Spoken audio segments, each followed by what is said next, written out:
সময়কে অবহেলা করলে আপনার জীবনে যে প্রতিকূলতার সৃষ্টি হতে পারে সেই বিষয় নিয়ে আজকে আমি আলোচনা করব। বাস্তব বড়ই কঠিন। যত সময় এগোবে ততই আপনাকে বাস্তবটা অনেক কিছুই শিখিয়ে দেবে। আজকে যে মানুষটা আপনাকে বলবে এত টাকার প্রয়োজন কি, জীবনকে উপভোগ করো, বিশ্বাস করুন কালকেই সেই মানুষটাই ভোল বদলে বলবে তুমি কি করেছো এই জীবনে। তাই টাকা ছাড়া দুনিয়াতে কোনো কিছুরই মূল্য নেই। একদিন, এক মাস বা এক বছর কেউ আবেগের বশে আপনার দারিদ্রতা বা বেকারত্ব মেনে নিলেও সারা জীবন মানবে না। তখন আপনি বুঝতে পারবেন এই সমাজে অর্থহীন মানুষের কোনো মূল্যই হয় না। সেটা সবথেকে বেশি বুঝতে পারবেন আপনার আপন মানুষগুলোর কাছ থেকে। আপনি কি আশা করেন আগের মতন ভদ্রতা দেখে মানুষ বিচার হয়? না, তা একদমই নয়। বর্তমানে অর্থ, ধনসম্পদ দেখে মানুষের বিচার হয়ে থাকে। আপনি ভদ্র, জ্ঞানী, তাতে সমাজের কি? সমাজ আপনাকে মানতেই চাইবে না। তাই কার জন্য সময় নষ্ট করছেন? কেন সময়কে নষ্ট করছেন? আজ আপনি যেটা ভাবছেন সেটা আজীবন চলতে পারে না। তাই আপনাকে বুঝতে হবে। আচ্ছা, আপনি আজকে বুঝতে চাইছেন না, ভাবছেন বেশ ভালোভাবেই হেসে খেলে ঘুরে বেড়িয়ে মহা আনন্দে কেটে যাচ্ছে, তাই তো? হ্যাঁ, কাল আপনি ঠিকই বুঝতে পারবেন। আর তখন আপনি শত চেষ্টা করলেও তা আর ফেরত পাবেন না। আপনি অবহেলা করে যে অনেকটা সময়কে হারিয়ে দিয়েছেন।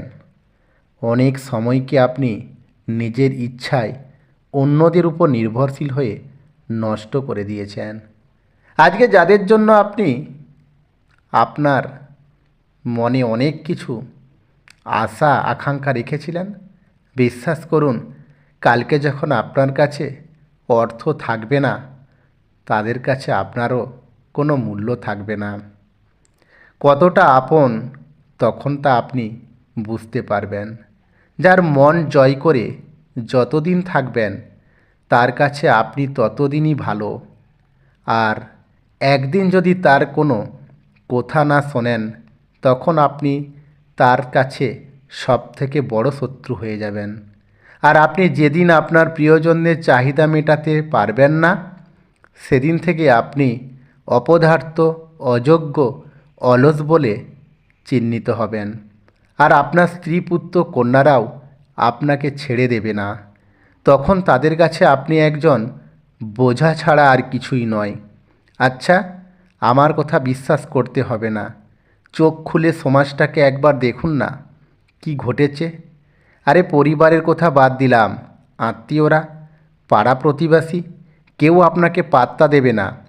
আপনার শ্বশুরবাড়িতে যদি দেখেন আপনি অন্যদের থেকে, অর্থাৎ অন্য জামাইদের থেকে দরিদ্র বা অযোগ্য, তখন দেখবেন বেশি রোজগার করা মানুষগুলো অনেকটাই তাদের কাছে বেশি গ্রহণযোগ্যতা, আন্তরিকতা এবং আতিথেয়তা পাচ্ছে।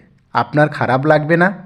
শুধু তাই না, আপনাকে জামাই হিসাবে তারা সবার কাছে পরিচয়টাও দিতে চাইবে না। আর এর জন্য দায়ী থাকবেন আপনি নিজেই। কিছু তো করুন। আপনার মধ্যে সব রকম শক্তি দিয়ে পাঠিয়েছেন সৃষ্টিকর্তা, তা সত্ত্বেও আপনি কেন নিজেকে প্রতিষ্ঠিত করছেন না? পৃথিবীতে সবাই একদিনে ধনী হয়ে যায় না। আস্তে আস্তে করে যদি আপনার লক্ষ্যটা স্থির থাকে, তবে একদিন আপনার আশা পূরণ হবেই। একটা কথা মনে রাখবেন, গরিব হয়ে জন্মানোটা অপরাধ নয়, গরিব হয়ে মরাটা অপরাধ। ধন্যবাদ, ভালো থাকবেন।